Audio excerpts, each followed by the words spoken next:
Olá, portistas, estamos aqui para mais um podcast e hoje vamos então para mais uma conversa e trago aqui um convidado que dispensa todas as apresentações porque é uma figura incontornável da história do Futebol Clube do Porto e conhecida de todos os portistas.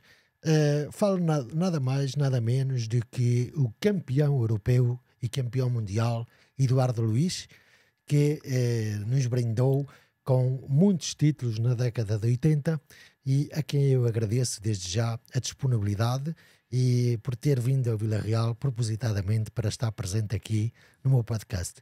É uma grande honra ter-te aqui comigo e por teres aceitado naturalmente estares aqui para partilharmos as histórias, os episódios e tudo aquilo que se passou contigo, quer no Futebol Clube do Porto, quer também na tua vida noutros clubes, porque representaste e bem.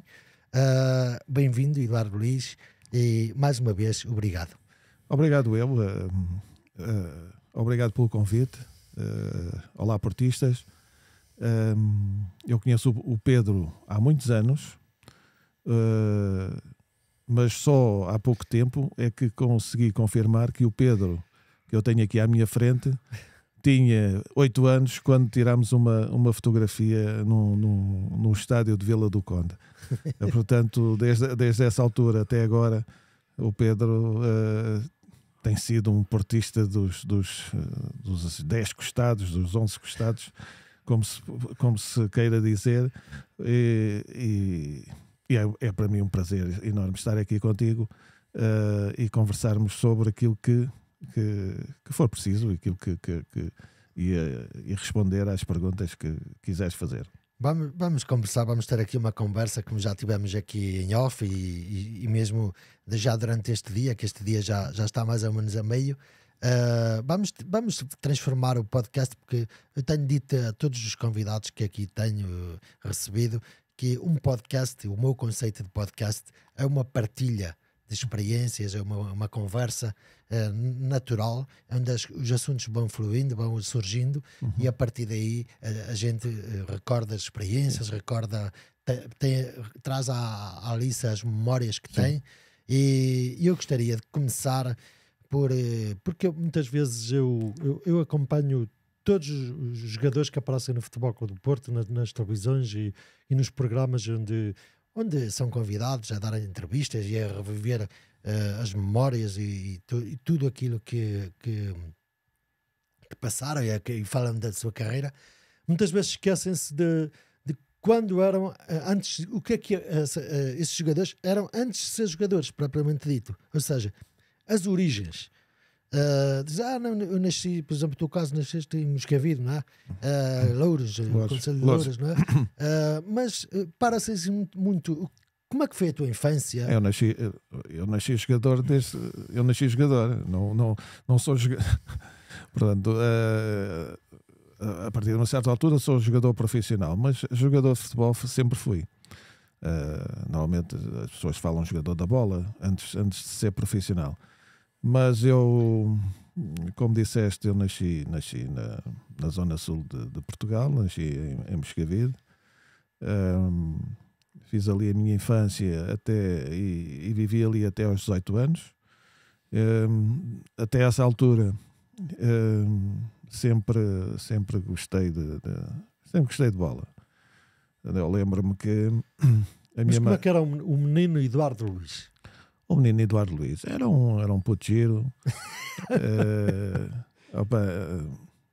bem disposto, também tinha o irmão com quem convivia, mas desde pequenino que gostei de jogar. Como eu ia dizer, a minha mãe na altura trabalhava e principalmente na altura das férias. Nós passávamos muito tempo sem fazer nada. Eram para aí 3 meses. Só que na altura a minha mãe raramente nos proporcionava a chave para sairmos de casa. Portanto, eu passava praticamente a vida, o tempo de férias em casa. Ainda por cima tinha à frente de casa um campo de futebol. que era o clube, o Olivais e Moscavide. Antigamente era Clube Desportivo dos Olivais, mas depois foi denominado Olivais e Moscavide. E eu, como não podia sair de casa, inventava futebol em casa. Portanto, arranjava bolas de papel, de meias, de sei lá do quê, afastava os móveis. Ainda jogaste com as bolas de farrapos? Não, farrapos, sim, do género. Eu cheguei a usar nós inventávamos sempre qualquer coisa para fazer de bola. Quanto mais não fosse uma rolha, uma carica, qualquer coisa que desse para dar uns pontapés. E eu, o que é que eu fazia? Afastava os móveis das paredes e jogava em casa, jogava a bola em casa, muitas vezes sozinho, e criava o meu treino. Criei o meu treino em casa. Portanto, na altura, quando somos pequenos, as casas parecem grandes. Depois não. Depois já são pequeninas para nós. Portanto, evoluí. Estive no Liceu Camões, onde estive até aos 15 anos, 16, 15 anos, 16. Pratiquei desporto e sobretudo era handball, porque no Liceu na altura não deixavam jogar futebol, era só handball. Aliás, o Liceu Camões teve até uma equipa federada a competir num campeonato da primeira divisão. Sim. Depois mais tarde deixaram entrar o futebol, houve torneios. Era engraçado que nós no Liceu, quando não tínhamos aulas ou tínhamos tempos livres, tínhamos um sítio para onde íamos jogar futebol, que era o Parque Eduardo VII. Nós tínhamos ali uns espaços que podíamos jogar. Também era proibido, porque se entretanto aparecia a polícia e tínhamos que fugir com as bolas e com as... Eu por acaso, desculpa lá interromper, eu por acaso eu sei disso, porque já li algumas coisas que tu já disseste mais do que uma vez, Sim. em mais do que uma entrevista. Era proibido no tempo da PIDE, não é? Proibido porquê? Nessa altura, jogar futebol? Porque vocês jogavam com empregados do hotel, não era?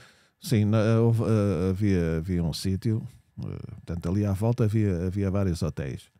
E o espaço proporcionava-se para jogar futebol, para aparecer malta com bola, e nós também no Liceu aparecíamos, e acontecia que jogávamos nós do Liceu contra os empregados que apareciam lá para jogar também. Jogávamos uns contra os outros, e não posso dizer porque é que era proibido jogar futebol, mas eu sei é que eles não deixavam jogar futebol ali. Por isso nós sabíamos que a polícia vinha atrás e nós fugíamos. Pois. Mas nunca aconteceu nada de grave.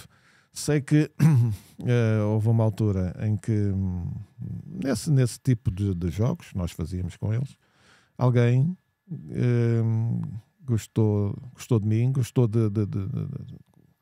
como jogador, gostou daquilo que viu como jogador, e levou-me aos treinos ao Sporting. Mas viu-te no Parque Eduardo VII? Sim, no parque a jogar. Sim, eu não, sabes que naquela altura, na minha altura, não havia a formação que há hoje em futebol.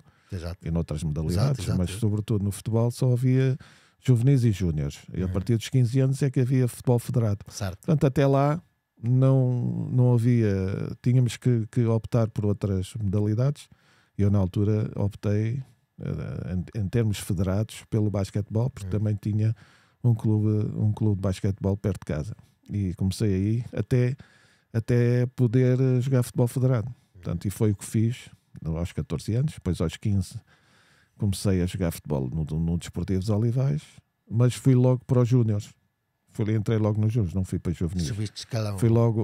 Entrei logo no escalão de júnior, porque tinha aptidão para a coisa, e o treinador entendeu que eu tinha condições para jogar um patamar superior. E joguei nos júniores do Desportivo dos Olivais, e daí houve interesse, como eu disse na altura, esse amigo, que era funcionário do hotel, levou-me ao Sporting para treinar, treinei, mas depois Não fiquei porque tive... porque eu, na altura eu fazia tudo, eu jogava, fazia todas as modalidades que havia possibilidade de executar no liceu, eu fazia. Então entrei numa fase de descompensação. Pois. E fiz uns exames e tive impedido de fazer exercício físico durante um ano. Portanto, já não se conseguiu. Um problema de pulmão, não foi? Tive umas manchas nos pulmões, estive a fazer um ano de tratamentos, a tomar comprimidos e injeções. Pois. E foi um ano em que podia ter feito qualquer coisa de jeito nesse escalão e tive parado.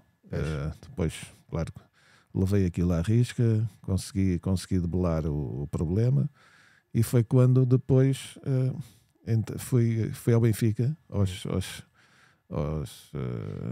ainda como júnior ou já como sénior? Não, júnior ainda. Fui às captações aos júniores do Benfica e fiquei. Na altura o treinador era o Ângelo Martins, que infelizmente já faleceu. Também foi jogador do Benfica. Sim. E fiz esse ano, essa época de júnior no Benfica, em que o Eurico também pertencia a essa equipa. Pronto, e a partir daí fiz um ano, o ano da Revolução, o ano de 74. Sim. Depois, no final dessa época de 74, o Marítimo, através do Pedro Gomes, que ia ser o treinador do Marítimo dessa época. Pedro Gomes, que estava no Sporting. Sim, que foi jogador do Sporting. E treinou muitas equipas, subiu muitas equipas. Sim. E interessaram-se por mim, e eu fui dispensado pelo Benfica ao Marítimo nessa época. Foi uma época extraordinária, foi o meu primeiro ano de sénior, em que fiz talvez uma época perfeita. Quer dizer, não foi perfeita porque a equipa ainda estava a dar os primeiros passos no escalão nacional e tinha muitas dificuldades financeiras, porque tinha que pagar as viagens às equipas estrangeiras, às equipas que iam lá jogar, às equipas de arbitragem. Portanto, o Marítimo, nesse princípio de afirmação nos escalões nacionais de futebol, sofreu muito e teve que se esforçar e fazer valer os seus direitos. Mas nesse primeiro ano o Marítimo estava na segunda divisão. Segunda divisão. Fiz uma época completa, quer dizer, todos os jogos que o Marítimo fez, eu fiz. E depois desse ano nós ficamos, era Zona Sul e Zona Norte. Uhum. Nós estávamos na Zona Sul, eram só duas zonas, com 20 equipas, eram 38 jogos por época, mais de campeonato, mais taças. Depois, no final dessa época, regresso ao Benfica, participo nessa época na equipa principal do Benfica. Já estamos a falar em 75-76. 75-76. O Benfica nesse ano é campeão. Depois desse ano... Mas aí jogaste muito pouco. Sim, joguei pouco. Fui utilizado para aí três jogos que eu lembro perfeitamente aquilo que fiz, mas estive quase sempre presente nas convocatórias. Depois desse ano, o Marítimo voltou outra vez a interessar-se por mim, porque já era um projeto de subida de divisão.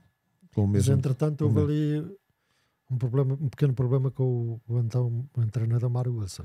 Não, o problema não foi propriamente um problema, foi uma questão de atitude porque quando um treinador chega ao pé de um jogador, põe a mão em cima e diz que ele vai jogar, conta contigo, não é? Que ele vai jogar em determinado jogo, e depois isso não acontece, nós ficamos um bocado tristes. E eu tinha 19 anos na altura, onde eras um miúdo, então.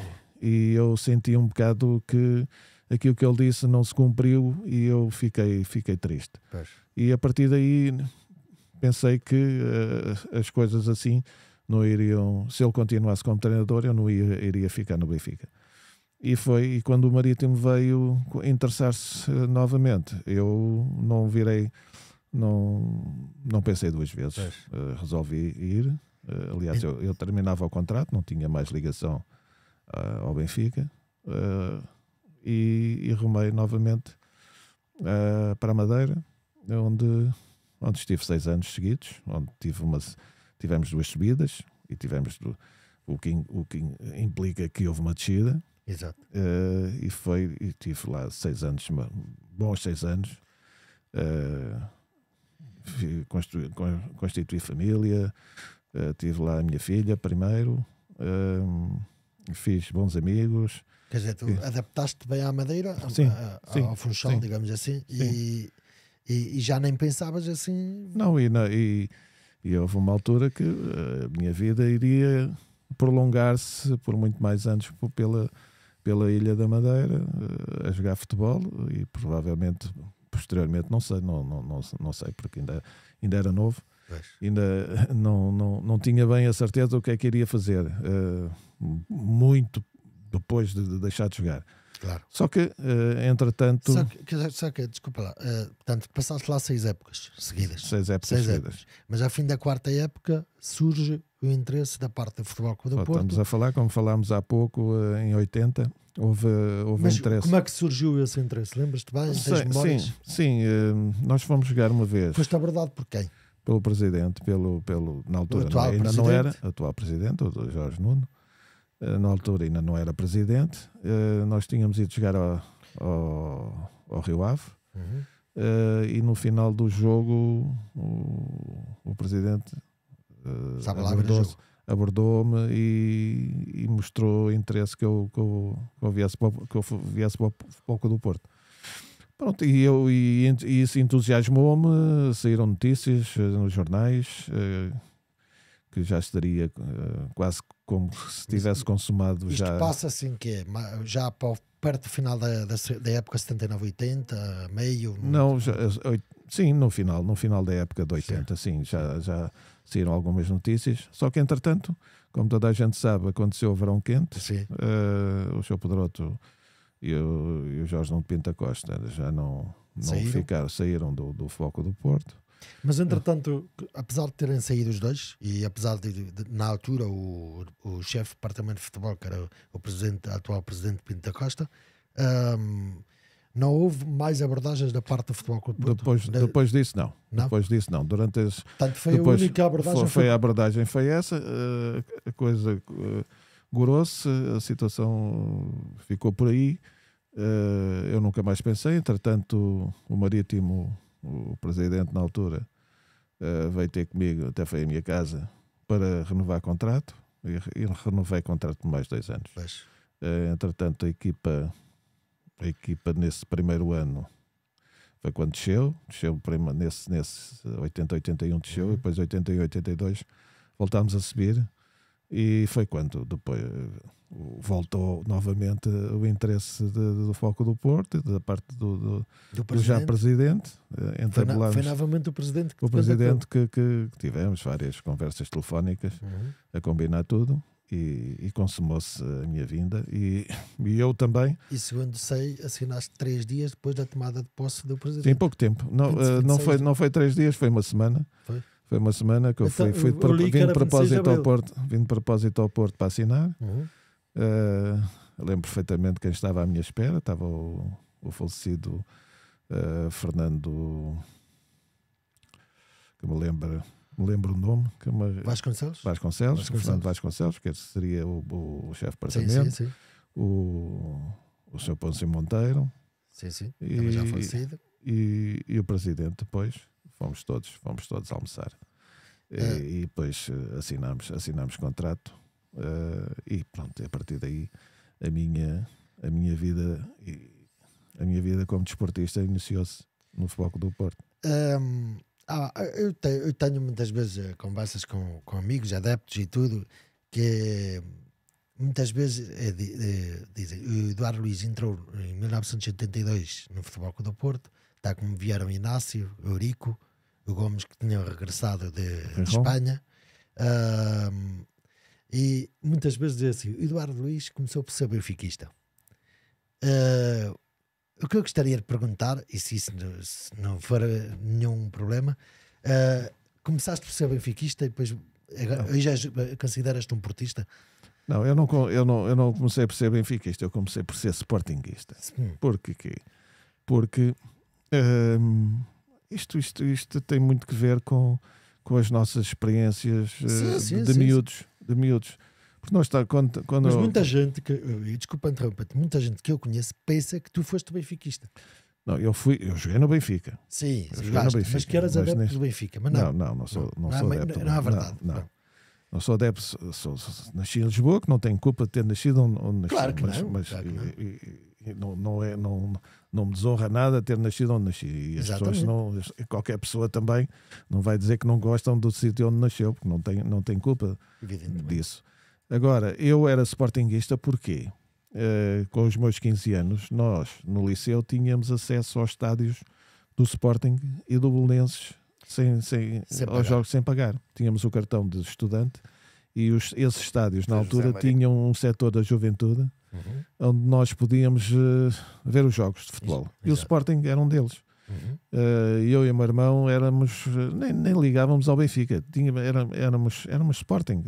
Pronto, na altura não era de coração, mas era pronto, sendo algum sentimento para com o Sporting, porque íamos ver muitos jogos ao Sporting. Claro. Eu lembro-me de eu assisti à estreia do famoso Iazalda no estádio de Alvalade.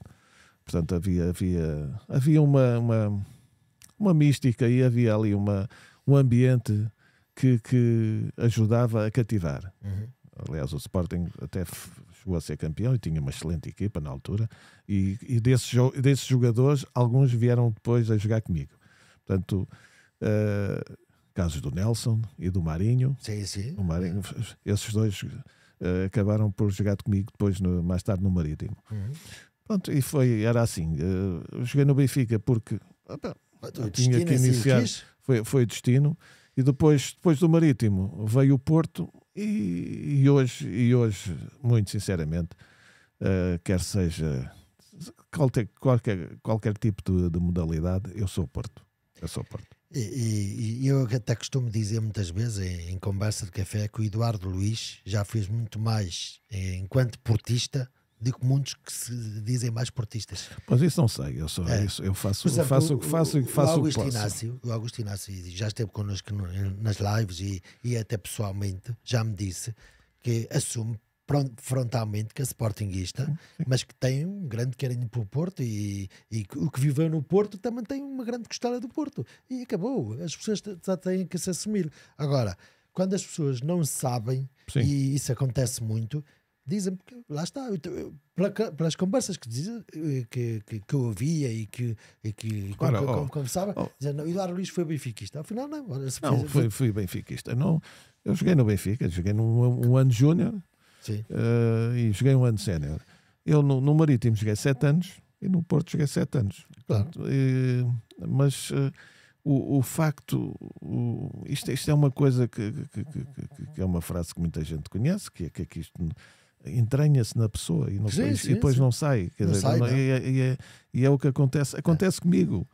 Eu até poderia estar muito chateado com as pessoas do Porto, mas quando vejo o Porto a jogar, ou seja, basquete, toque, patins, handball, seja o que for, eu não é que vá ver os jogos, mas torço e sinto e quero que o Porto ganhe. Mas nada, claro. Isso só por si diz que aqui dentro claro, o Porto manda. E tu estás sempre presente nos eventos e para que tudo o que és convidado apareces. Quando sou convidado e quando posso e quando tenho disponibilidade, claro. se for caso disso, aparece com todo o gosto, com todo o prazer, como tenho feito sempre, que sou solicitado para isso.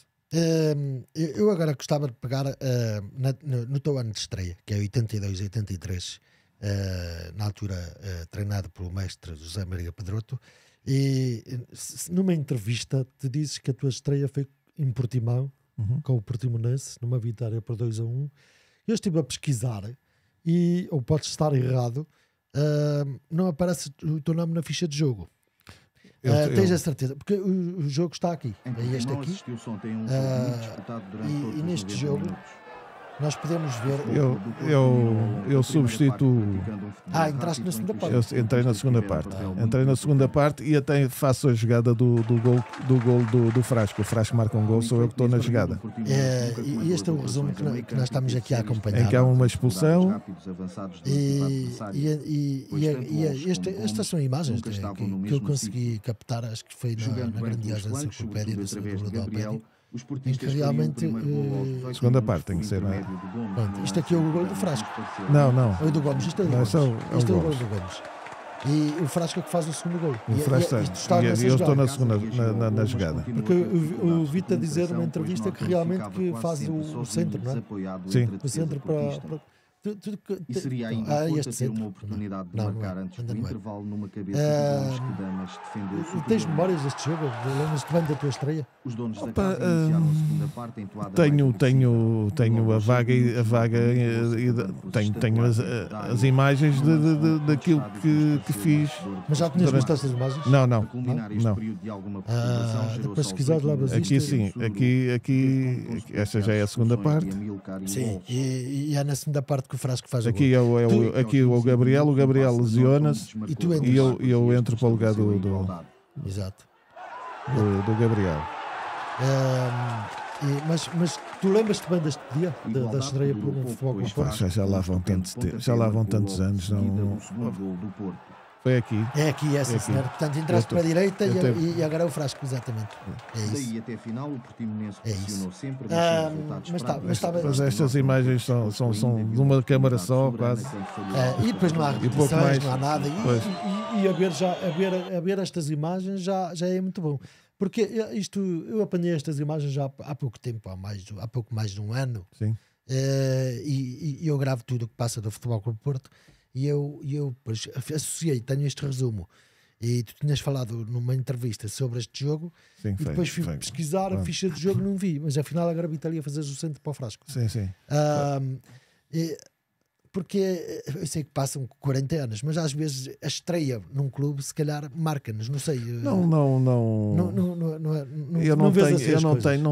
vejo assim as coisas. Tenho ideia de até a maior parte dos jogos que fiz, alguns tenho imagens de memória, mas outros nem tanto. Tenho alguns jogos internacionais que efetuei, outros jogos. Assim, nesta época, tens assim alguma memória? 82? Sim, 82, 83. Eu não joguei muito nessa, eu sinceramente não joguei muito. 82, 83 não joguei tanto. Mas olhando assim pronto, vamos esquecer um bocadinho a época de 82, 83. A época da adaptação também, não quer dizer que tenha sido uma grande dificuldade. Adaptar-me ao clube e à equipa. A maior parte dos jogadores já conhecia, porque também tinha jogado com eles em seleções. Não foi por aí. No ano a seguir, sim. No ano a seguir já joguei mais, quando fomos, ganhámos a Supertaça e fomos à final da Taça. À final da Taça das Taças, portanto esse percurso todo a partir de uma certa altura também, porque também tivemos muitas lesões. O Inácio lesionou-se, eu fui adaptado à defesa esquerda, ainda fiz quase metade do campeonato a defesa esquerda. Aliás, tu quando chegas ao Porto até jogas nas duas laterais. Eu estou enganado. Não, quando chego ao Porto não, eu joguei algumas vezes a lateral direito, lateral esquerdo não tanto. Depois o Sr. Pedroto adaptou-me ali a lateral esquerdo porque tinha dificuldades, tinha alguma capacidade técnica para executar o lugar e foi giro, porque na altura houve uma situação que o Sr. Pedroto, depois no final de um treino, pôs-me a mão por cima e disse-me que vais-te adaptar ali a defesa esquerda, vais jogar ali. E quando vieres para a central, já vens com outro pedal e vais pescá-los. Foi uma frase que me tocou e e que me preencheu e que me deu confiança para o futuro. Como é que era conviver diariamente com o mestre, com o mestre José Maria Pedroto? Tens assim alguma história, que possas partilhar aqui connosco? Alguma coisa que não seja assim muito do domínio público, digamos assim? Não, o Sr. Pedroto tinha a capacidade de, tão depressa, punha e levava ao jogador, sim. Elogiando e punha-o nos pinkers, como era capaz também de o... Não é de humilhar, mas de lhe dizer que por aí não pode ir. E foi uma vez, lembro-me, um treino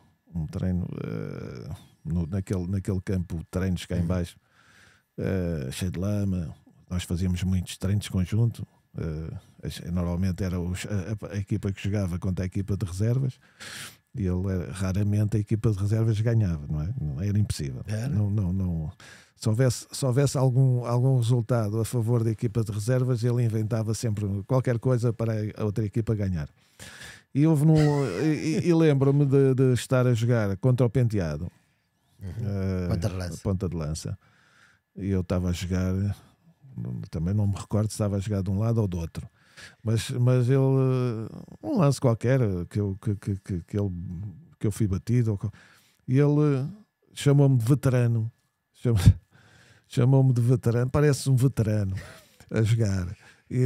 Portanto, essas frases, se bem entendidas, nós jogadores temos que as saber interpretar, e não pensar que o treinador está a querer mal de nós, ou não. Os treinadores querem o melhor dos jogadores e o melhor da equipa. Portanto, se alguma vez os treinadores se insurgem contra determinadas situações de jogo em que têm que intervir e criticar, têm que o fazer. E o jogador só tem que acatar e reconhecer que esteve mal, claro, para melhorar. Portanto, claro. E foi sempre isso que o Sr. Pedroto incutia nos jogadores. Muita confiança, muita calma, muita serenidade, e muita capacidade. Mas a personalidade do mestre Pedroto, a postura, a presença dele, não é que intimidasse, mas punha um jogador a saber muito bem o espaço que podia pisar. Sim, o Sr. Pedroto tinha uma personalidade muito forte, muito vincada.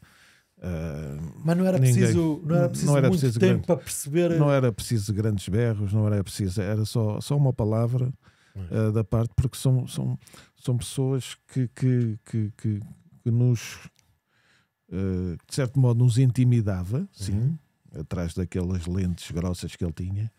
Ele só um olhar ou só um gesto, nós percebíamos que estávamos mal, ou que tínhamos que melhorar.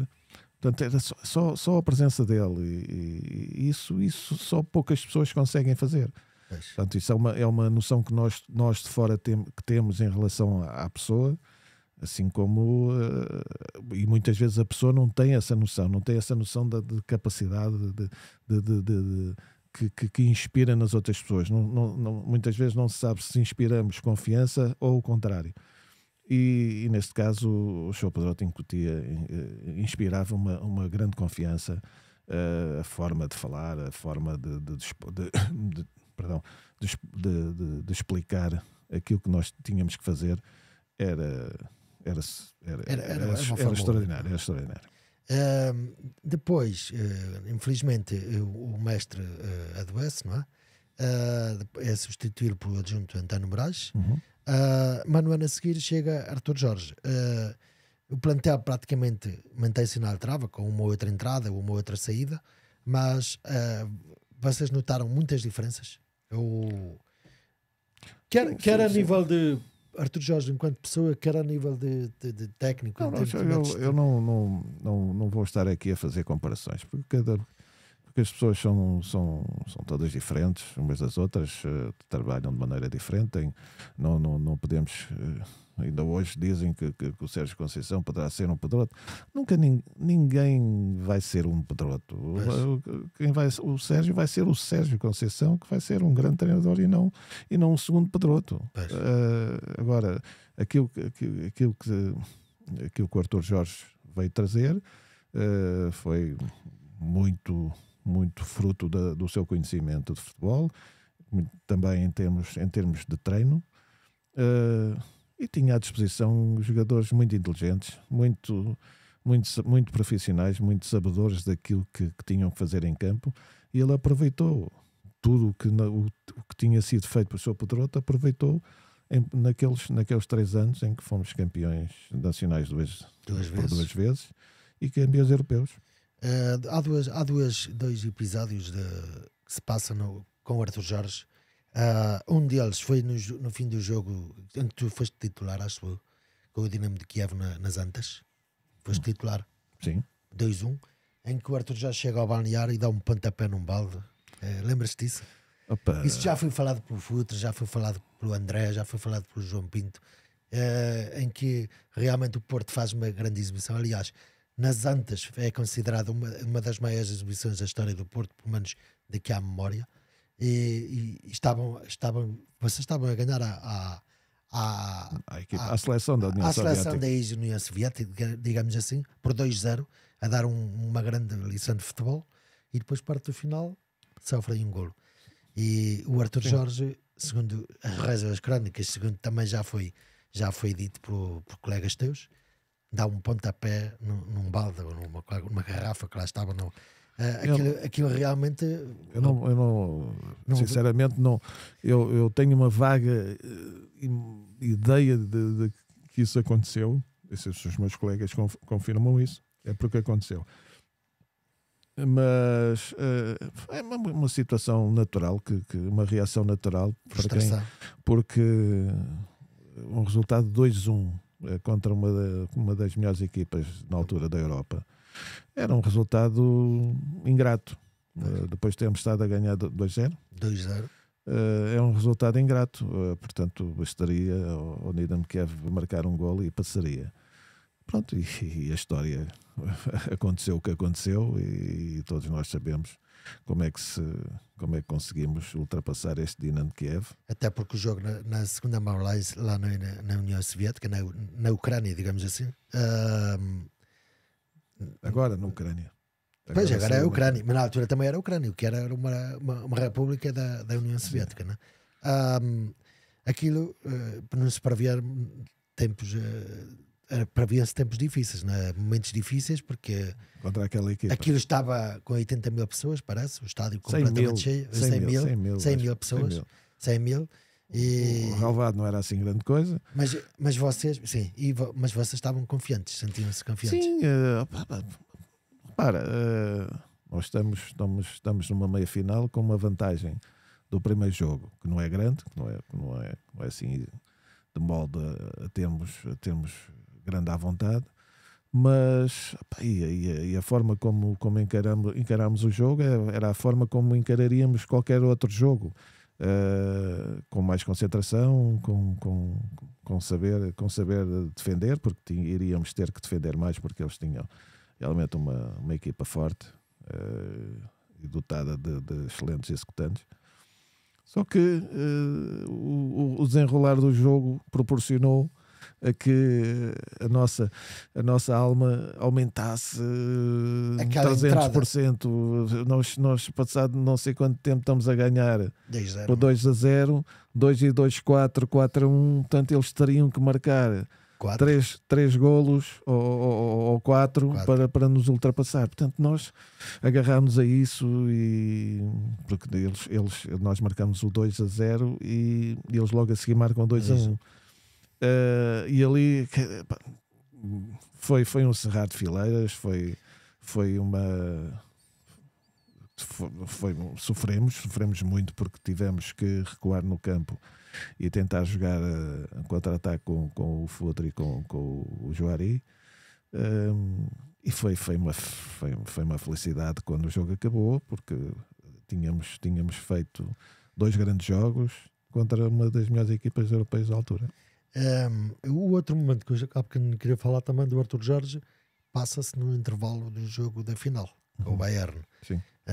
Em que já foi falado muitas vezes que aquele discurso, não foi bem um discurso, foi uma intervenção que foi feita ao intervalo, em que mudou completamente. Vocês sentiram muitas palavras?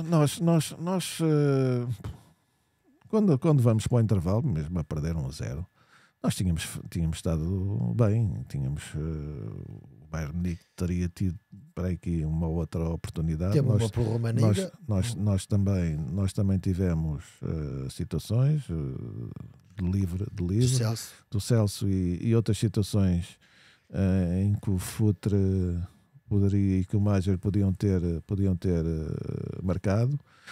Portanto, nós saímos para o intervalo confiantes, mesmo a perder. E o que é que no intervalo um treinador pode dizer numa final destas e a perder 1-0? Que tudo é possível e teríamos 45 minutos para ficar na história. Ele, para dizer isto, é porque também confiava em nós. Sim, aquilo que nós tínhamos feito na primeira parte, e qualquer pessoa que tenha visto o jogo reparou que nós não estávamos nada inferiores ao Bayern Munique. E na segunda parte, realmente, principalmente, e durante todo o jogo, durante toda a segunda parte, nós mostramos que queríamos dar a volta ao jogo e foi aqueles últimos 15 minutos. Mas vocês sentiram ao intervalo que ou era ali ou nunca mais? Sim. Porque chegar a uma final não era claro. E foi esse o discurso do Arthur Jorge. Mas diz-me uma coisa, antes do jogo, e o Inácio disse aqui também, numa das lives, que esteve cá 2 vezes, e ele disse-me que quando você chegar a Viena só havia mais 5, 4. Sim, porque sim, havia essa. Vocês sentiam-se inferiores ao Bayern antes do jogo? Nós não. Em termos de ambiente, sim, havia ali uma diferença muito grande. 300 km de Munique também. Claro que os alemães, a jogar praticamente em casa, estavam convencidos que contra um Porto que só tinha ido a uma final e contra um Bayern que era um dos colossos da altura do futebol, com certeza que se fosse ao contrário, se fôssemos nós o Bayern Munique, nós estávamos convencidos que dávamos 3 ou 4 ao Porto, mas quem estivesse do outro lado teria esse pensamento. Mas no jogo, e tu jogaste logo a titular, a primeira central, depois passaste para o lateral esquerdo, sentias que estavas a jogar fora de casa perante o ambiente que se vivia? Não. Nós sabíamos que havia. Alemães, não, mas nós tínhamos nas nossas costas 20 mil. Nós tínhamos 20 mil portistas, mais não sei quantos milhões a ver o jogo. Nós tínhamos uma capa também interessante por trás de nós e a apoiar-nos. Portanto, nós dentro do campo a gente quase que não liga. Os jogadores normalmente não ligam muito aos ambientes. Pode haver mais ou menos assobios, mas nós estamos concentrados no jogo e mais nada. E foi isso que aconteceu naquela segunda parte, em que mesmo antes de nós termos marcado o primeiro gol, já podíamos ter tido tido a oportunidade de marcar antes. E claro, e depois a história faz com aqueles 2 golos espetaculares que conseguimos marcar e vencer o Bayern Munique, conquistando o primeiro título europeu para o Futebol Clube do Porto. Vamos olhar agora para esta entrevista. Essa é sui generis. Isso é surreal. Isto é surreal. Isto é surreal. Explica lá esta situação, porque eu conheço mais ou menos a história, mas há muitos portistas que não conhecem, há outros que nem sequer faziam questão, nem sequer existiam. Não sou eu que estou ali, de certeza. Até inclusive a câmara é desviada e está a apontar para o teu pé e vai filmar esta pulseira. Vamos começar por essa pulseira. Esta pulseira, segundo eu sei, isto era uma superstição. Não, isso foi. Nós na altura tínhamos um chamado parapsicólogo, que era o Delan Vieira, e ele andava sempre com aquelas fitinhas e tal, não sei o quê, e eu, como tinha uma no pulso, pus uma no pé. Para não ter duas, pus uma no pé para o jogo. E isto acontece porquê? Porque quando nós estamos no balneário já depois do jogo, alguém vem perguntar se alguém sabia falar inglês. E eu quando se dirigiram a mim, eu sei falar alguma coisa. Então venha. E fui assim para a entrevista de toalhas. Mas nem te apercebeste que estavas assim e pronto, e nem te lembraste de vestir qualquer coisa? O balneário ficava logo ali ao lado? Não, foi logo assim, foi de repente, quer dizer, não deu tempo. Mas o balneário ficava logo ali ao lado? Sim, talvez, mas não deu tempo sequer para... E eles fartaram-se de ficar isto pelos vistos. Sim. Esta entrevista tem à volta de 4 minutos. Esta filmagem tem à volta de 4 minutos. Desde que tu chegas até que tu sais. E uma das coisas... Estás a falar inglês agora. Focam várias vezes a pulseira do pé. Do tornozelo. Focam várias vezes. Porque o Futre depois disse que estavam lá a fazer à noite os feitiços. Pronto, ele dizia... E ele dizia ao mesmo a todos os jogadores: baixas a um golo, vais não sei o que. Dava-nos uma determinada moral, com confiança. E é um estado psicológico, aquilo é uma motivação e acredita-se ou não no que se queira. Mas no Porto levavam-no muito a sério. Os jogadores, o dirigente. A partir de uma certa altura houve qualquer um de nós usava estas fitas que eram benzidas e pronto, não fazia mal nenhum. Se bem não fizesse, mal também não faria. Portanto, havia gente que não agora as pessoas acreditam naquilo que quiserem, se aquilo faz mal ou não. Olha, se fez bem. Se por um lado a fita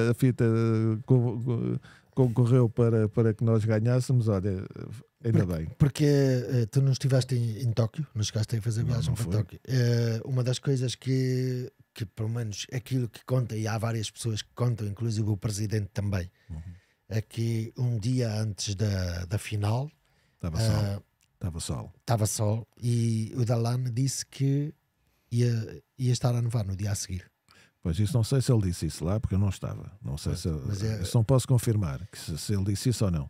Agora, o que é certo é que nevou e eu, da parte da outra equipa, que estaria interessado em adiar, e da parte da nossa parte não houve adiamento, não quiseram adiar, e foi o que aconteceu. Foi um jogo épico, um jogo que fica para a história das piores condições que se podem ter para se jogar futebol. Eu agora queria fazer uma questão sobre Tomislav-Ivic. Tomislav-Ivic era uma pessoa muito diferente, com métodos muito diferentes. E táticas. Muito diferentes. Jogava com futebol muito direto. Era caracterizado por quem o conhecia, quem o rodeava, de muito teimoso, muito... Mesmo que às vezes toda a gente visse que isto aqui não está correto, não está, vê-se que as coisas... E ele insistia na mesma. Ou seja, não quer dizer que estivesse a ser teimoso por teimoso, não, mas acreditava muito nas suas ideologias. E que estava sempre a escrever no papel e tal. Sim, sempre.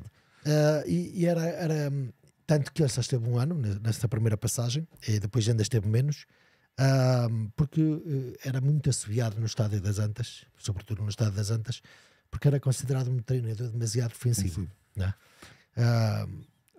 O que é que eu posso dizer sobre isso? Posso dizer que fomos campeões com 15 pontos de avanço. Pois. Uma derrota em 38 jogos, não é?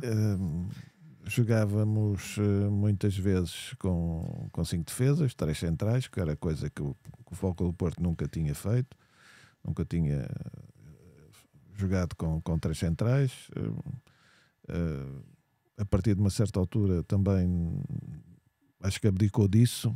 Tenho uma vaga ideia que tenha abdicado disso, mas como tinha tinha laterais que subiam bastante e que davam outro ímpeto à nossa forma de jogar, principalmente em termos de posse de bola. Mas era muito prático, jogava para o resultado, não é? Eu lembro-me das frases dele, que era assim um misto de italiano, que ele tinha estado italiano, falava muito italiano connosco, que era para um defesa qualquer nosso dizia: prendi pala, guarda a Magger, subito cross. Portanto era assim, era o sistema: prende a bola, guarda a bola, levanta a cabeça, olha para o Maggi e mete-lhe a bola. Portanto era assim, o futebol era um bocado mais linear, mais objetivo, mais em profundidade, e era muito estas frases que ficavam na nossa memória relativamente àquilo que ele dizia dentro do campo. E tanto que nessa época o Porto, estamos lá a viver, que ganha tudo, exceto a Taça dos Campeões Europeus, em que fomos mal eliminados. Essa também tem... dois jogos. Eu na altura, como jogador e como central, podia ter uma crítica na altura, que não tive, mas que eu na altura estava no banco e ele recuou o André para central, quando me podia ter posto a mim a central, e pronto, mas isto, normalmente criticar as decisões dos treinadores quando nos tocam a nós é fácil. Agora, que perdemos mal, sim, lá perdemos mal, e cá perdemos também tivemos alguma infelicidade no atraso de bola. Lá foi o atraso do Sousa para o Molinari. Não, foi cá. Já foi cá. Acho que foi lá. Foi lá. Então, mesmo nos últimos minutos. E depois cá o Magger falha 2-0 em frente ao Buio. Quer dizer, pronto, eles põem o Llorente também, que dá cabo dali daquela zona. Fez ali duas maldades. E eles acabam por avançar na eliminatória. Mas foi pena. Mas foi um ano extraordinário. Ganhámos campeonato, taça, super taça. Há uma curiosidade que eu tenho e que já li, porque o Porto, quando é campeão europeu, Futre vai para Madrid, esteve para ir para o Inter de Milão, inclusive no Mundialito, e depois mais para a frente vou mostrar ali uma imagem que se calhar não tens o conhecimento, mas já vais ver o que é. Mas no Mundialito o Futre está em negociações com o Inter, depois acaba no Atlético de Madrid. Sim. Porque há os Jesus... acaba por não jogar. Acaba por não jogar o Mundialito. Jogou o primeiro jogo com o Milan, na derrota com o Milan. Também jogaste a titular nesse jogo? Sim, eu joguei esse torneio todo. E já vais ver porque é que jogaste. Depois, portanto, está em negociações com o Inter, acaba no Atlético, porque o Gil está a concorrer às eleições. O Arthur Jorge já estava quase saída para a França, não é? Mas depois fica praticamente a equipa toda, foi campeã europeia, não é? Sim. Mais o Lima Pereira e o Gomes, que não estiveram na final.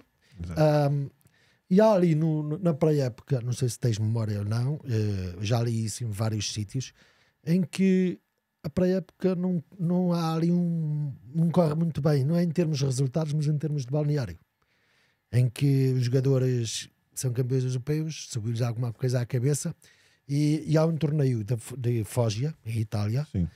Entre o torneio de Foggia em Itália e o torneio em Barcelona, o Juan Gamper, aqui as coisas começam-se a compor ali um bocadinho. E o Ivi, quando chega ao Porto, tem de certa forma impor-se perante um naipe de jogadores com um currículo invejável. Não sei se sentiste isso. Não. Porque o Ivi que chega um bocadinho fragilizado, e acho que é o presidente que põe mão um bocadinho na... Sim, houve ali umas situações que não me compete a mim estar agora a falar sobre, até relativamente a jogadores. Não estou a dizer A, B ou C, mas o treinador entra um bocadinho fragilizado, digo eu, não sei. Não, entra para uma equipa que é campeã europeia. Não é, e vai encontrar não é melhores jogadores, mas jogadores que melhoraram o seu currículo. Portanto, e daí a grande força do Foco do Porto, que era o seu coletivo, em que tinha um núcleo muito forte, com o Gomes, o Lima, o Jaime, André, tanto nós cá atrás. Havia ali um núcleo que se impunha naturalmente nos jogos. Uma outra situação que tivesse acontecido e que aconteceu, portanto, ele teve que resolver, e se não resolveu o presidente. Isso, claro. Isso era... E pronto, e acabando essa época, o Ivic sai, até porque mais pela contestação que houve, e entra Quinito. Quinito, que vinha de uma equipa pequena, que faz um campeonato excelente em 88, chega a ficar em 6º ou 7º lugar, e tem uma entrada nas Antas, no vosso balneário, que o presidente já mais do que uma vez disse que não terá sido a melhor ideia, que é... Com Gomes e mais 10? Não é essa. Essa vem depois. É a questão dos autógrafos. E isso talvez não o tivesse beneficiado. Pelo contrário, fragilizou. Pode ter sido. Quer dizer, um treinador que diz uma coisa dessas está a pôr inferior aos jogadores. Exato. Poderá ter sido uma... Achas que pode ter sido por aí que a época começou mal, uma vez que o líder não tinha... Há uma coisa que, desculpa interromper, uma das entrevistas que deste, tu dizes os jogadores que depois acabaram por ser 17 jogadores que saem durante essa época, até ao final dessa época, que tinham sido campeões europeus. Para 10 pelo menos. Isso foi depois. Mas foi nessa época. Foi depois dessa época. Foi durante essa época que começou a fazer. Porque foi a pior época. E tu dizes numa entrevista, dizes o seguinte: em poucos meses os jogadores não desaprenderam de jogar, não perderam as qualidades, não é de 88. Tinham acabado de vencer 4 provas. É verdade. Para 88 e 89 que desaprenderam a jogar, ou pelo menos... achas que os jogadores estavam um bocadinho cansados de ganhar também? Não. Nunca ninguém fica cansado de ganhar, porque os prémios eram bons. Portanto, atenção que a motivação para ganhar não era só o facto de se jogar no Porto, que daí já é uma grande motivação, mas nós tínhamos, hoje não sei como é, mas na altura nós tínhamos, para ganhar jogos, tínhamos sempre um incentivo a acrescentar a nossa vontade, ao nosso querer. Agora, o que aconteceu nessa época foi, nós com 4 dias de treino, fomos participar num torneio em Itália, com 4 dias de treino. O que não dá à equipa, não é considerado uma pré-época decente. Portanto, foi assim muito rápido. Nós 4 dias e fomos fazer um torneio que acabámos por ganhar, mas não foi também não é depois destas coisas acontecerem que vamos estar aqui a criticar seja quem for. Também nunca foi esse o meu lema. Agora que não correu bem, foi em 7 anos foi o único ano que não ganhámos nada, mas não, nem uma tacinha. Houve um torneio, o que me estavas a dizer, houve ali aquele torneio de pré-época, Viareggio, e depois a Supertaça corre mal, é perdida para a Vitória de Guimarães. É verdade. Eu entretanto lesiono. E depois lesionas-te, mas é assim, tu jogas, este é o teu último jogo, porque uma entrevista que deste para o Porto Canal em 2018, é dito lá que o teu último jogo foi com o Marítimo no Estado das Antas, dia 2 de outubro, e o teu último jogo é em Helsínquia, ou seja, Helsínquia com o Vardar. HJK. HJK. O Vardar é na época anterior.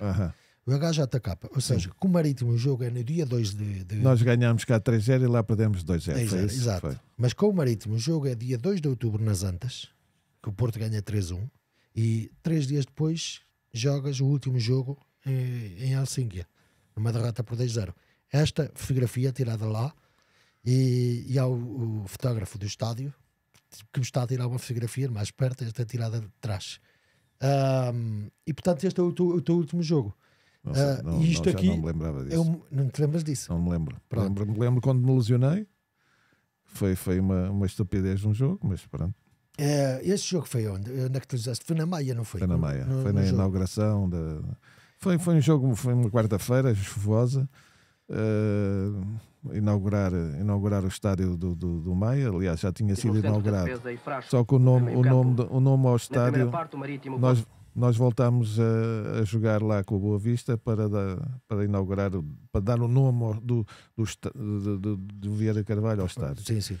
E foi um jogo em que era para começar a uma determinada hora, depois começou passado, nós começámos a aquecer, mas depois tivemos que esperar, porque havia festas, havia folclore e havia marchas a dar à volta do estádio, e o jogo começou passado uma hora.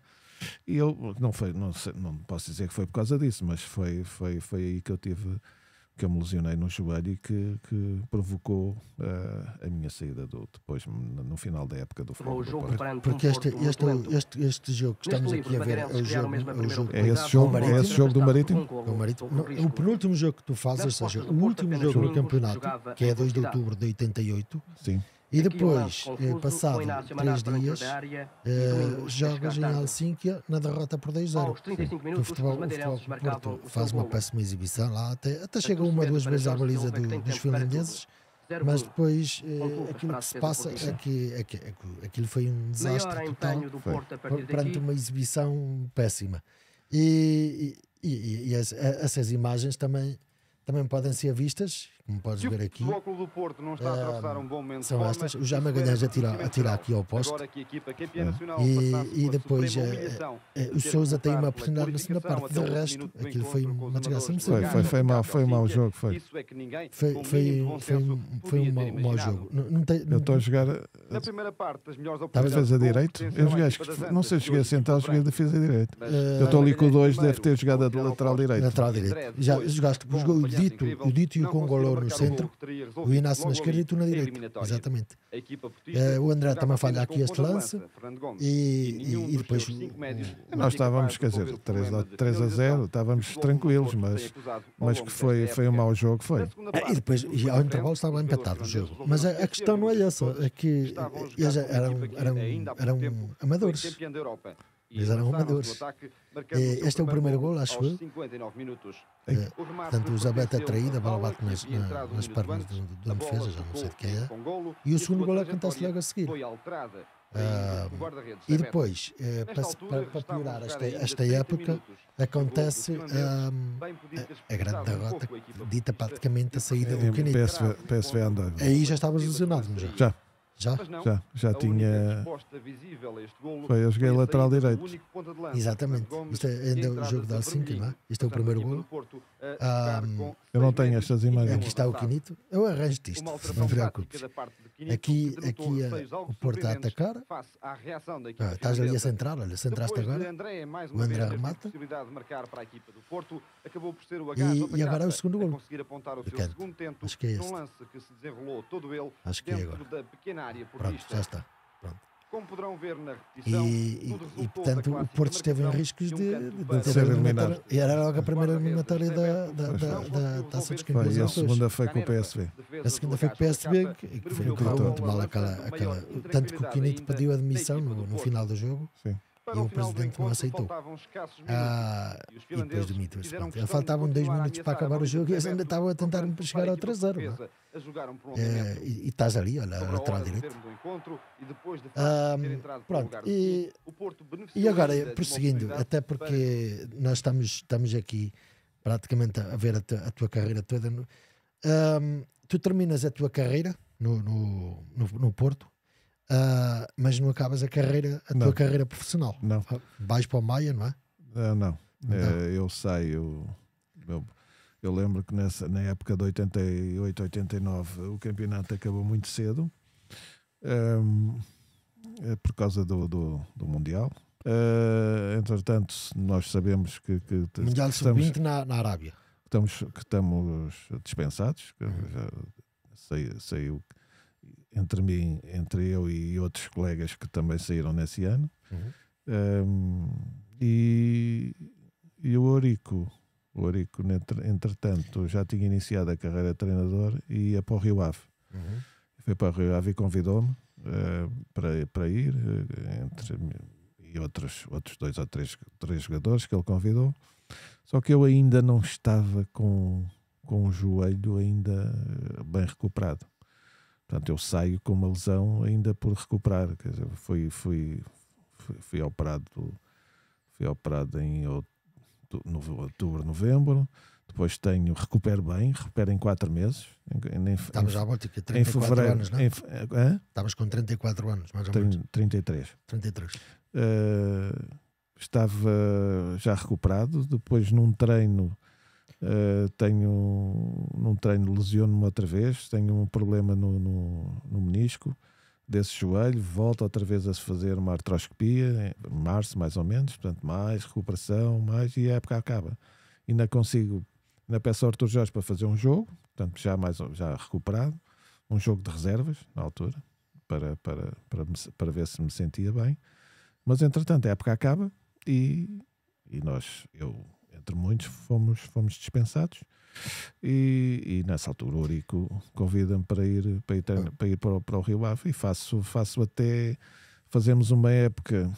Isto há tanta história. Nós às vezes reconhecemos que às vezes as pessoas que estão nos cargos não são as ideais para estarem nesses cargos, e muitas vezes condicionam a carreira dos jogadores, ou prolongar, ou por um lado prolongar, ou por outro lado acabar precocemente a carreira de um jogador. Acabar a carreira. E muitas vezes essas decisões marcam as pessoas. Achas que a renovação, digamos, no balneário não foi feita da melhor forma? Estás a falar de quê? Do Porto? A saída do Porto. Não, a saída do Porto, aquilo é tudo devido à má época que o Porto fez. Quer dizer, muitos de vocês já sabiam que iam sair. Sim, a partir de uma certa altura, sim. Quer dizer, nós passamos de um ano em que ganhamos tudo para um ano em que não ganhámos nada. Portanto, de repente, o que é que nós pensamos? Deixámos de saber jogar. Não foi isso que aconteceu. O que aconteceu foi não termos ganho. E não ter sido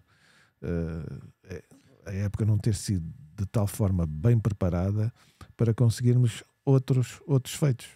Claro. E agora no Rio Ave, na questão do Rio Ave. No Rio Ave, nós não sei se lembras, foi no ano anterior a ser criada a divisão de honra, aquela segunda divisão. Sim. E eram apurados 7 equipas de cada divisão. 7 equipas de cada divisão. E nós até tínhamos uma equipa muito boa, e estávamos bem classificados na altura em que se dá o desenlace, quando o Ourico sai também e rescindem contrato, e depois rescindem os jogadores que o Ourico tinha levado. Portanto, isto tudo vai tudo em cadeia. E o Rio Ave, depois disso, acaba por não ser apurado para a divisão de honra. Ficou bem em 7º ou abaixo de 7º lugar. Quer dizer, as decisões que as pessoas tomam, muito fruto da emoção do momento, ou levam a que, como eu disse, tomem decisões que provocam estas situações se calhar a pensar no bem, mas aconteceu tudo mal. Quer dizer, para o Rio Ave foi do pior que pudesse ter acontecido, porque porque nós estávamos em segundo lugar com uma excelente equipa, e a equipa, depois do Ourico sair, acabou num 7º lugar, que nem apurado para a divisão de honra foi. Depois daí eu saio a meio da época, ainda saio antes do Natal.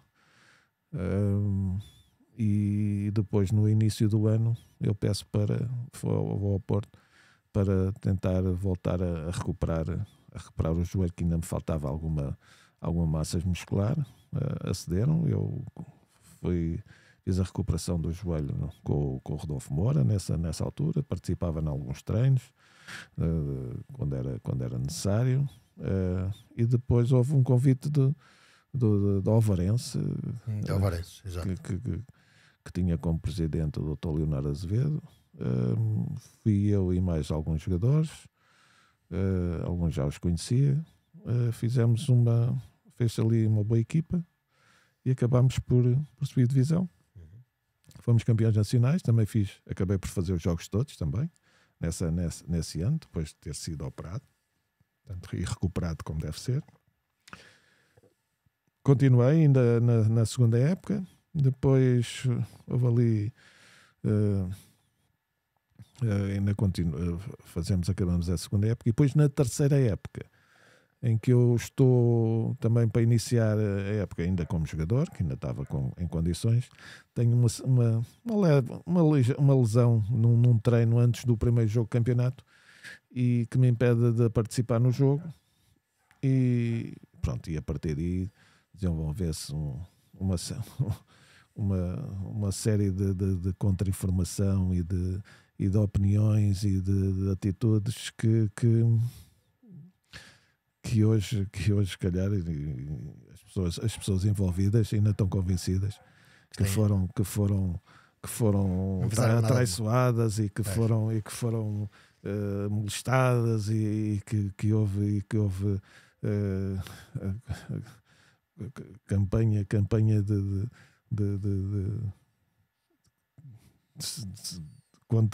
contra quem estava na altura como treinador, que nada disso foi verdade, e nada disso é verdade, e eu consciência tranquila até hoje relativamente a tudo o que se passou nessa altura. E foi quando o treinador da altura saiu e o presidente convidou-me para treinar a equipa, coisa que eu não estava à espera, claro. Se bem que já tivesse habilitado a isso, mas não estava à espera de repente tomar conta de uma equipa.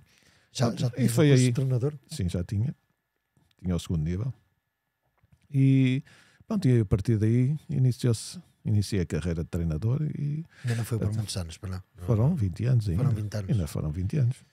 Só acabei por... 2015, está bem. Estamos a falar de 92, 93. 2015, está bem. 93 já lá vão... Porque eu agora estava a pensar que treinaste os Júniores do Porto em 95, 94, 95, não é? A que faltou só o título, não foi? Não, faltou. Quer dizer, a equipa vinha de ter sido campeã. Depois são situações que se passam que muita gente não sabe, porque ninguém lhes diz nada. Quer dizer, o que é que aconteceu nesse ano? Foi o ano em que proporcionaram às equipas júniores poderem utilizar jogadores com mais um ano. Sim. 3 jogadores. E nós, havia no plantel que tinha subido de júnior a sénior, havia 6 jogadores que eu podia contar. Só podia utilizar 3, mas podia tê-los os 6 à minha disposição. Só que esses jogadores acabaram por ser emprestados. Uns ao União de Lamas, portanto estamos a falar do Avelino, que era guarda-redes, do Carlos Felipe, do Madureira. Do Edgar, não sei se o Boc, não sei se o Boc era mais velho. O Boc talvez não, mas havia ali um lote de 6 jogadores que eu podia utilizar nesse ano de júniores. Não fiquei com nenhum. E depois nós sabemos que a fórmula do campeonato de júniores na altura era uma fase primeira fácil, relativamente fácil para o Futebol Clube do Porto, depois havia uma fase mais outra de 4 grupos e depois a fase final para campeão nacional. E na segunda fase, nós fomos apurados para a segunda fase, temos 4 equipas: o Porto, o Viseu, o Braga e o Gil Vicente, todos eles com jogadores mais velhos. Quem não percebe de futebol não é capaz de não compreender isto, mas nestes escalões, até aos 20 anos mais ou menos, um ano de diferença um ano a mais faz muita diferença. E foi o que aconteceu na segunda fase, na nossa segunda fase, que não conseguimos ser apurados para a fase final para apuramento do campeão, porque fomos jogar contra equipas que tinham, reparem bem, o Braga tinha o guarda-redes, o Kim e mais 2 jogadores, mas só para falar neste, que era um jogador que punha a bola de uma baliza à outra. Eu tinha 4 guarda-redes que nem ao meio campo chegavam com a bola. Portanto, o Gil Vicente tinha os 3, mas tinha o Carlitos. O Carlitos, que fazia a diferença ali, já era um jogador feito, mais 2 jogadores. O Viseu também tinha, se bem que nós com o Viseu conseguimos. Portanto, a mim foram-me dado qualquer treinador, poderia questionar isto, quer dizer, não, eu vou-me embora, saio por incompetência. Não, eu não saio por incompetência, saio porque não ganho, mas também porque não me foram dadas as condições para poder triunfar.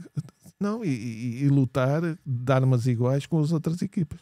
Pronto, a partir daí pronto, disseram que podia seguir o meu caminho e segui o meu caminho. Vais olhar para esta fotografia, estou agora aqui a mostrar. Isto diz-te alguma coisa? Isto és tu? És tu? Não, isto não sou eu.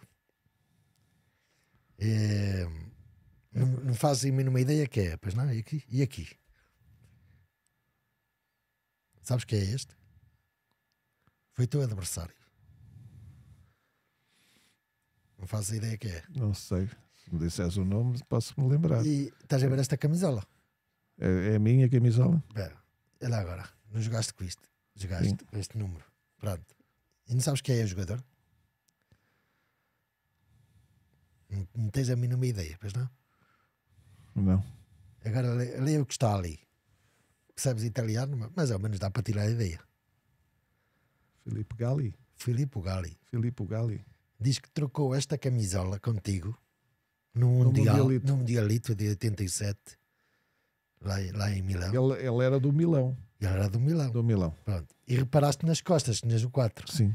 Pronto. E depois já tens as costas, eu pus aqui isto. Aqui está, vês perfeitamente perdemos. Foi o único jogo que perdemos. E assina a dizer à testa que trocou o jogador Eduardo Luiz, está ali. Eduardo, só pôs Eduardo. E depois eu fui fazer um print screen ao jogo, apareces tu ali, e agora ali o número 4. Pronto. E isto aqui veio meter às mãos. A camisola veio meter às mãos de Itália. Esta é uma das partidas. Esta é uma coisa só mesmo para. E depois também temos aqui outra que já conheces, que é isto. Esta fotografia arranjei-te, não foi? Foi, tenho essa fotografia. Esta fotografia com um grande fato de treino, com uma grande t-shirt. Isto passa-se no dia 6 de setembro de 86. Portanto, esta é já 86? Esta é a época em que o Porto vai ser campeão europeu, chega a Viena.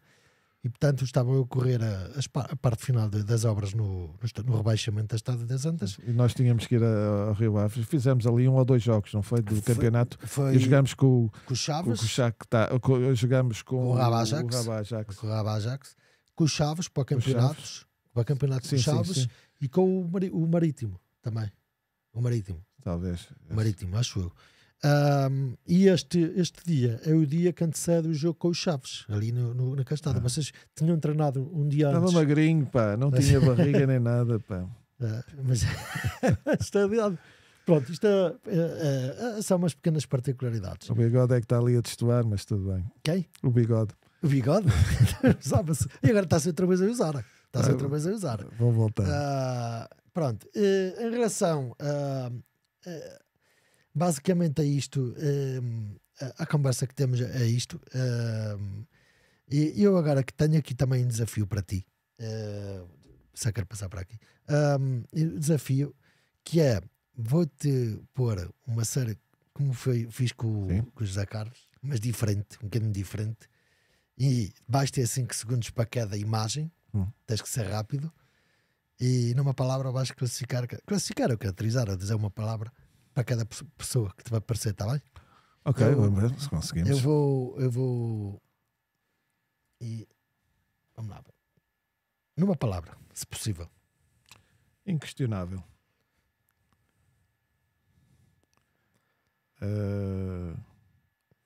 Coerente. Amigo. O Zé Lince. Amigo.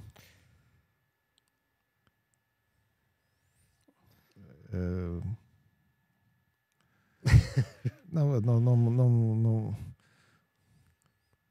Semedo. O Joia, uma joia. O Kim. Mager, grande campeão. Grande defesa.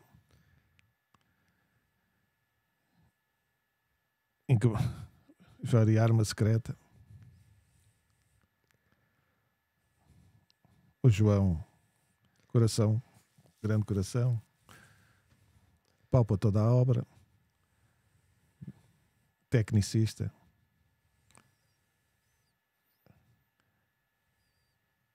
Gomes, extraordinário. Frasco. Futre, extraordinário. E festas. Oreco, grande central. Aí, grande companheiro. Outro grande companheiro. Este teve pouco tempo. Isto é muita gente. Isto Paulo Ricardo é uma joia. O André incansável. E agora este? Este é o maior. Isto foi uma brincadeira que eu fiz. Ou seja, pus aí praticamente o plantel todo de 86 e 87, com o treinador e com o presidente. Não pus ali 3 jogadores que eram basicamente que não jogaram. O Cerqueira, que nunca foi utilizado no Porto. O Sérgio Gonçalves, que era o E-Júnior, não te lembras dele? Não? E o Toninho Cruz. E o Toninho Cruz. Esses eram júniores que vieram, mas depois nunca foram utilizados. Eu acho que basicamente falamos de tudo. Sim. E isto foi basicamente uma conversa. Pronto. Queria ver se era um bocadinho diferente daquelas entrevistas que já deste. Sim. Porque também acho que é importante uma pessoa também recordar, ou pelo menos trazer à tona algumas conversas, alguns episódios que deram graça.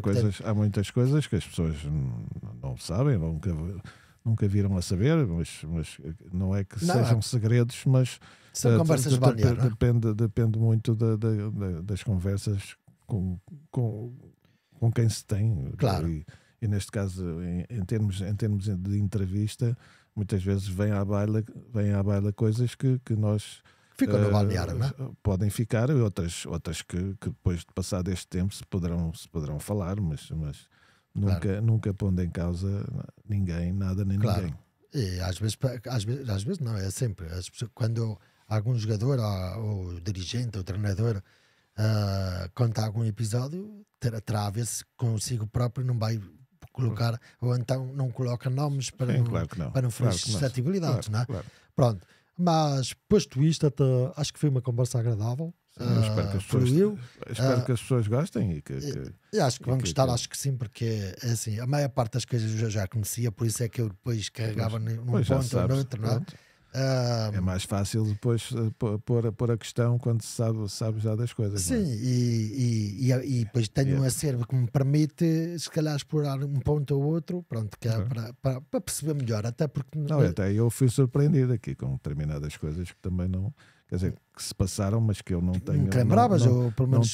Não tenho comigo, e que não as via já há muito tempo. E aquilo que te posso dizer é que gostei muito de ter aqui. Foi uma conversa muito agradável, fluiu muito bem. Como te disse, aquilo que tu contaste, eu sabia a grande parte das coisas, não é? Mas foi importante partilhar. Já me conheces desde pequenino, por isso.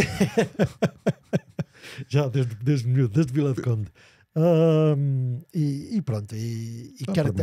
Para mim também foi um prazer estar aqui e comunicar contigo E não há de ser a última também. E conversar para a massa adepta deste podcast. E uma das coisas que eu quis esclarecer aqui, porque muitas vezes já falamos nisso, é a questão de ser portista, de ter sido benfiquista, não sei o que. Está esclarecido isso. Está esclarecido. Porque tu também nunca tinhas dito isso publicamente. Não. Mas que és mais portista que muitos portistas, isso não tenho dúvidas. Pelo menos fazes mais para isso. E pronto, posto isto, como te disse, agradeço-te. Foi uma grande honra ter-te aqui. E vamos ter que encerrar este podcast. Okay. E vou falar para ali, que é para encerrar o podcast. Este foi mais um episódio com um convidado muito especial, um campeão europeu, um campeão mundial, um jogador com um currículo vasto de grandes vitórias e grandes títulos e que esteve connosco à conversa neste podcast. E nós vamos voltar na próxima semana com mais um vídeo com conteúdos audiovisuais sobre o Futebol Clube do Porto. Um abraço e até lá. Eduardo Luís, um abraço. Um abraço a todos. E até breve. Até à próxima. Obrigado. Está feito.